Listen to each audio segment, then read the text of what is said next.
friends, welcome to your new moon in Virgo tarot reading. My name is Natasha, also known as Nurse Natasha. We're gonna get right on into this, pull some cards for the new moon in Virgo happening on September the 14th and the 15th. It's like the night of the 14th. But I'm very excited because I just got the Buffy the Vampire Slayer tarot deck. I've been rewatching Buffy, deep in this Buffy resurgence, so I'm very excited to use this. This is for the collective, so congratulations if you made it here. You're part of the collective. I set the intention that this finds who it needs to find. So we're going to pull some cards for the new moon in Virgo, and I'm going to tell you a little bit about this new moon in Virgo and kind of what's happening astrologically as I shuffle. So if you haven't noticed, or if you maybe haven't been going through a lot, which I doubt, things have been kind of chaotic. It has been so many planets in retrograde. We have, so actually on the new moon in Virgo, again, September 14th, Mercury goes direct. So Mercury will be direct as of September 15th. So we have been in a Mercury retrograde since, what day did it go into retrograde? End of August. I can't remember the exact date, but we've just been having so many retrogrades lately that I'm like, there's too many. Venus also just went direct. We had a Venus retrograde, and we do also as well have 5 other planets in retrograde, but they aren't as significant of planets. Like, they're not close enough to Earth. They do still affect us, but not as much. And retrogrades at the end of the day are just a time of reflection. It's a time when things from the past come back, as we know, the whole don't text your ex thing, because they always come back during Mercury and Venus retrograde. And things get a little wonky, a little glitchy, and this has been a really intense retrograde. However, all that being said, Venus retrograde is over, Mercury retrograde is ending the same day as the new moon in Virgo. So this is the time. We know new moons are about manifesting and doing new things and setting new intentions for the moon cycle ahead. And this is going to be a really powerful time to manifest and do just that. If you want to learn more about the moon phases, I do have a moon magic guided journal, as well as moon magic yoga and a full witchcraft and wellness course bundle. The links will be in the description box below. It is on sale right now, but I'm just saying the moon magic journal is really great if you want to learn about the moon phases. Anywho, new moons are about manifesting. And we know Virgo is very practical, very grounded. Virgo is an earth sign, and Virgo is actually ruled by Mercury. So Mercury rules Gemini and Virgo, which is why if you're a Virgo or Gemini or any of the mutable placements, so Virgo, Gemini, Pisces, Sagittarius, you might have noticed that this Mercury retrograde has been a doozy. But with Mercury going direct and with this new moon in Virgo, it's all about setting some new intentions, new goals, new manifestations in a very practical way. Virgo is the practical earth sign. Virgo is logical. Virgo thinks with logic, sometimes to their detriment, but this is the time to be as logical as possible, to be as practical as possible, to really plan out what you want to do. Take your goals. We just had that super blue moon in Pisces. We, thought about our biggest, wildest dreams because of that Pisces energy. And it's time to be like, okay, that was the really big, fantastical, kind of delusional energy. Virgo is here to ground it in reality. Virgo is here to make it practical. Virgo and Pisces are actually sister signs. I'm a Pisces, and 2 of my best friends are Virgos, so I'm used to the Virgo energy. I find that I really need Virgos to ground me. But that's kind of the vibe of this new moon in Virgo. Set your manifestation, set practical plans, goals, intentions around your dreams and your biggest wishes. Virgo in the tarot rules the Hermit. The Hermit is traditionally depicted as kind of like an old dude holding up a lantern. It is the card of hibernation, of soul searching, of going inward to figure out what you need to do. And taking that lantern and kind of looking around internally while you're resting, right? It is a card of rest, and be like, okay, what do I need to do? How can I clean out some of the cobwebs here? And again, just kind of looking at yourself internally from this like practical kind of headspace. In the body, Virgo rules the digestive system. So a lot of Virgos might find that they have like digestive issues.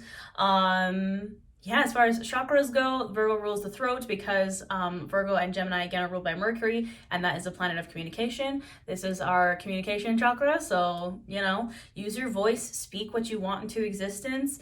all of that jazz. And I'm just about to see, yep, there's 444 on the clock as I'm recording this. That number has been stalking me lately, that angel number. Anywho, we're gonna get into this.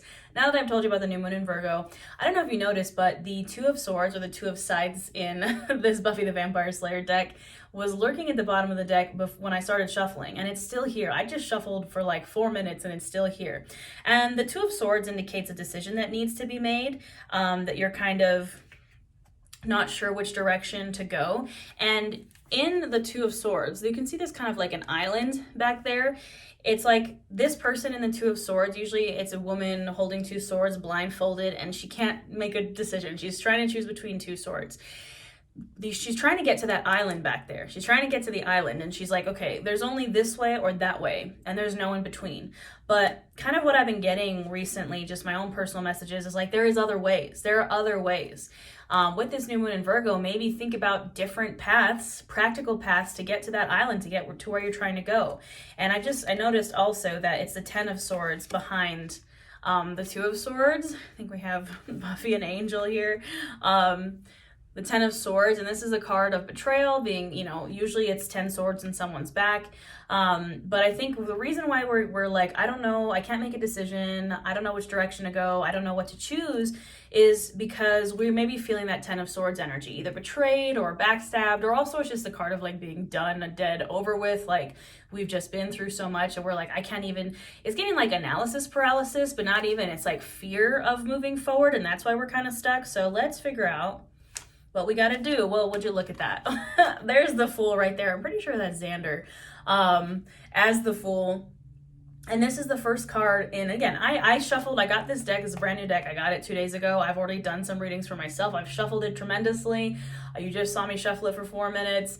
And the Fool is here. This is the first card in the tarot deck. Card 0. The entire tarot, major arcana and minor arcana, is the Fool's journey. The major arcana are the major events, and the minor arcana are the minor events in the Fool's journey, or the hero's journey. And the Fool tells us it's time to start something new. Maybe you need to choose the new path, take a leap of faith. Traditionally the Fool is like walking off a cliff, and it's scary to walk off a cliff. You don't know what's underneath or, what's going to happen, but it is a card of hope, of taking a leap of faith, of starting that new journey. The Hanged Man, I love it. Spike is the Hanged Man. I love Spike so much. The Hanged Man, it's also the card of Pisces.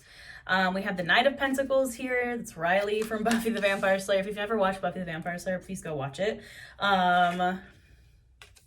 Knight of Stakes, which I believe is the Knight of Wands.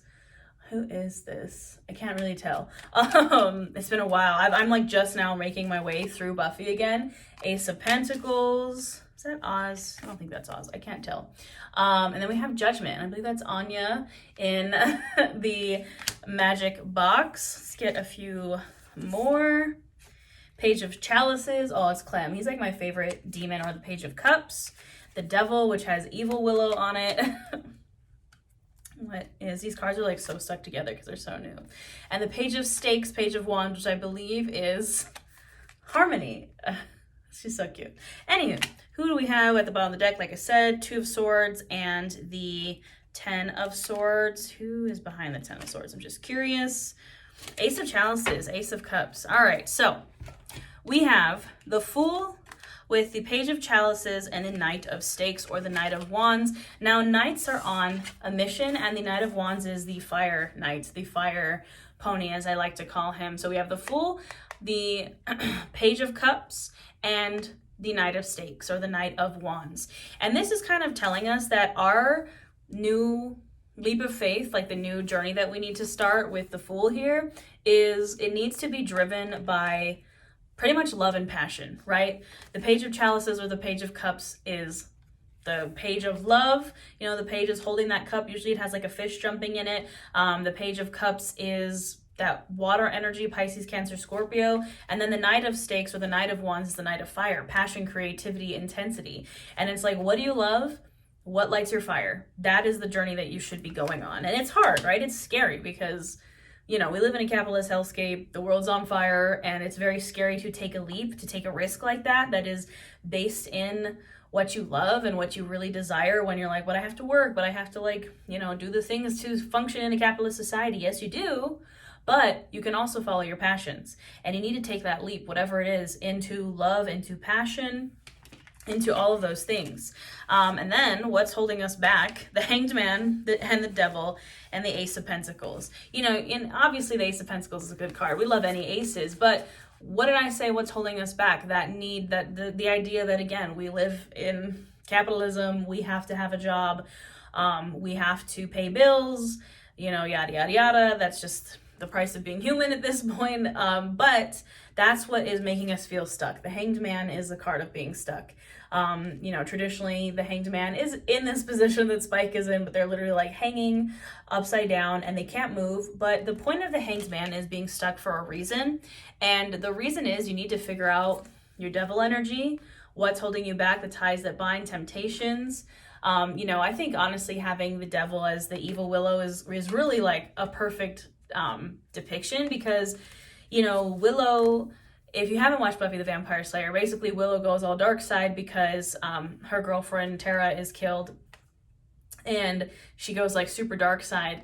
And you know, it's dark side driven by love, right? When we're in our devil energy, where we may think we're doing the right thing, or we're coping in the best way that we need to cope with, like when we've been through some kind of trauma, we're tapping into unhealthy coping mechanisms, but it's because we've been through this trauma, or because we're trying to like heal, but we're kind of doing it in the wrong way or in the toxic way. We need to figure out how to move past that devil energy. And devil is a card of Capricorn. And it's the card of also mastery, of mastering the shadow self. And we usually act out of a place of, you know, this darkness when we're acting out of like not an unhealed shadow self, but, you know, when we're really trying to suppress kind of our feelings and our dark side. When we go through something traumatic, that's when it like all comes up and it comes out, and we act from that place of hurt. But if we could just make friends and master our shadow self and master our dark side and be like, these are my unhealthy coping mechanisms, this is how I can be toxic, and acknowledge that, we might have a chance of getting unstuck.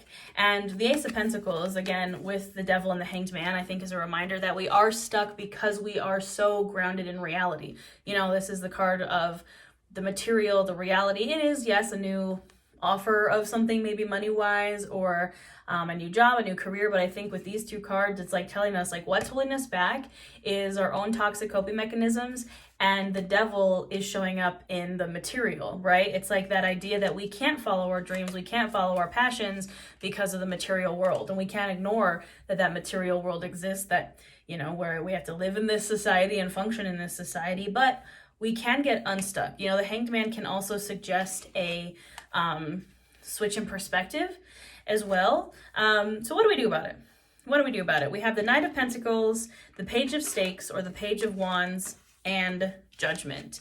And it's funny because Anya is very judgy here. And Judgment is a card of graduation. It's a card of ascension, right? Traditionally in the tarot, it's literally Judgment Day, and Revelations in the Bible where the angel is trumpeting and the dead are rising. It's Judgment Day. And it's like, what do we need to do to kind of pass the test of Judgment Day to like align with what we want to be, with our highest self, with our favorite self? I prefer that term to highest self is favorite self, like the self you really want to be, your truest, highest, most favorite self. To get there, to ascend to that level, to graduate to that level, we have to focus on the Knight of Pentacles and the Page of Stakes. The Knight of Pentacles is slow and steady wins the race. Practical knights, slow knights, again, this is that new moon in Virgo energy that's driven by fire, by passion. Page of Stakes or Page of Wands. You know, pages are usually messengers, but they can also kind of suggest like a new adventure, especially with the Page of Wands, a new passion-driven adventure.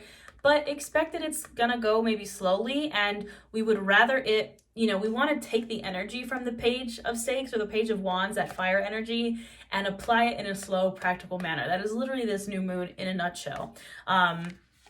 You know, I'm pretty about this reading, and again, if you're feeling stuck, if you're feeling like you're in that Two of Swords, like stuck place, I don't know which direction to go, what if I make the wrong decision, you know, that very unsure, analysis paralysis, stuck energy, the option is take the leap of faith. Take a leap of faith. Now, we're going to clarify with some oracle cards. This is from my favorite oracle deck, Visions from the Liminal Space. What can we do to get unstuck, to take this leap of faith, to get out of our Hanged Man and Devil energy? What do we need to know? What do we need to hear under this new moon in Virgo?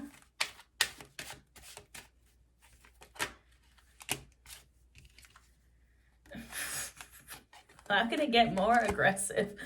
We have the Tra-la-la card and blood sacrifice. Now, the blood sacrifice, yes, is a little aggressive. The Tra-la-la is the vibe that we need to kind of embody. This is kind of the Fool energy that, like, you know what? I'm just gonna go for it. I'm just gonna take that leap of faith. We just sometimes have to, you know, shrug and take that leap. It is, yes, sometimes that can be a toxic energy of just not caring. But it's reminding me of the Fool and the idea that the Fool is kind of naive and is like kind of taking that leap of faith, like, oh, well, here goes nothing. But we do need to kind of embody that energy. And the blood sacrifice just means that the things you want don't come easy. Sometimes, yes, there has to be a sacrifice. You have to let go of something to invite in another, and sometimes it can feel that way, like a blood sacrifice. We're getting body scan here as well, which is a reminder to, like, focus on your physical body, focus on, you know, taking care of yourself physically and mentally and emotionally. You know, we have also stuff in the brain here. Also, this is based on the operation card. You can see that little thing reaching in and, like, it buzzes if it hits the sides, but it's like being aware of what your triggers are, being aware of, like, what's going on in the mind, the body, the soul as you go on this journey, because that can kind of guide us. What else do we need to hear? I just noticed the blood sacrifice card and the Hanged Man, they're both, like, upside down. It's like, if you want to get unstuck, you're gonna have to sacrifice something. Obviously not a real sacrifice, you know, but until all are free, none are free. Bring your own seat to the table. You know, what was I talking about? What are the ties that bind in this world? Capitalism, the patriarchy, racism, systemic things that we, you know, are chained to in this world, and that, I think, is really what's holding us back. But we need to bring our own seat to the table. Like, notice here that the table and the chairs around it are all different kinds of chairs. Like, why are you trying to kind of conform to, again, that, like, capitalist ideal? Like, that's what's making you miserable. And again, this is, like, it's hard because we have to live in this society, and, you know, it's not, it is valid to feel chained by the capitalism that we live in, you know, but we can still do our best and take these leaps of faith and do the things that we enjoy. I like to, when I was working a full-time job, like I had a full-time corporate retail job, and I was doing my yoga and this on the side, I had to look at my job as like a way to just fuel my purpose and fuel my passion. And I come from a place of privilege now where I'm able to say, like, I do this full-time, but, you know, I still have to pay bills. I still have to, like, be practical and, you know, function in society, but it's hard. What else do we need to hear? And I'm like the queen of being delusional. Like, I love to, you know, have these delusions of grandeur and do all this crazy stuff. And I'm like, oh, I want to host a retreat in Salem, and I'm going to do it. But I have to ground it in reality. Again, practicality, this new moon in Virgo. We have hand in hand here. And this is literally what I was talking about with the devil, being hand in hand with your shadow side. This is the shadow self down here, and this is our normal waking self. You have to go hand in hand with your shadow. You can't ignore it. The more you ignore it, the more you try to press it down and not work through it, that devil energy, the more stuck you're going to become. The only way out is through. The only way out is processing through that shadow. All right, just a couple more messages here. Love garden. This card reminds me of the Nine of Cups, and it's like, what is your love garden? What is your Nine of Cups? That's what you can focus on. What makes you feel fulfilled and content and loved? You know, there's a bonfire there with, you know, a plentiful garden and a rainbow. It's like, who do you want in that garden? Who do you want around you? What makes you feel that way? I had a feeling this card was going to come out. It takes a curse to break a curse. It takes a curse to break a curse. I just realized Reason to Live juice is at the bottom of the deck. You know, the love garden is finding your reason to live juice, right? The reason to live juice is what makes life worth living. It is the things that you enjoy that have nothing to do with like a job or participating in society. It's like the things that you love, like me finding random hyperfixations like Buffy the Vampire Slayer or horror movies every so often. Like, you know, I enjoy that weird stuff. I enjoy going to horror movie conventions, and I enjoy like getting tattoos, and I enjoy, I don't know, binge watching my favorite show. Those are things that have nothing to do with participating in society, but it gives us the reason to live juice. And the reason to live juice is what fuels the love garden. Who makes you feel like reason to live juice, right? And it takes a curse to break a curse. Again, it's that kind of same concept as blood sacrifice. Like, you know, to break something terrible or a terrible cycle, sometimes a tower moment has to happen to break us out of that. And it is not fun, and it certainly feels like a blood sacrifice, but it gets us unstuck. So all that being said, this is a really intense reading. I was not expecting it to be this intense for this new moon in Virgo, but I do feel very good about this new moon in Virgo. I think it is going to be a great time again to manifest set intentions, and Mercury goes direct. Finally, like, this has been a terrible retrograde season. It has been bad, but it is almost over, my friends. So with all that being said, I hope you have a wonderful new moon. I will also put out a free yoga class for this new moon in Virgo here on my channel. If you'd like to book a personal reading for this new moon, you can do so in the description box below. I'll have a link. Again, if you want to learn about the moon phases, you want to learn about witchcraft and wellness, about yoga, about the moon phases, about crystals, about all the things, yoga, I think I already said yoga, chakras, everything. There will be links in the description box below for my witchcraft and wellness bundle, and then my moon magic journal, my witchcraft and wellness ebook, all those things. And I don't know, my friends, I hope you have a wonderful new moon, and I'll see you next time.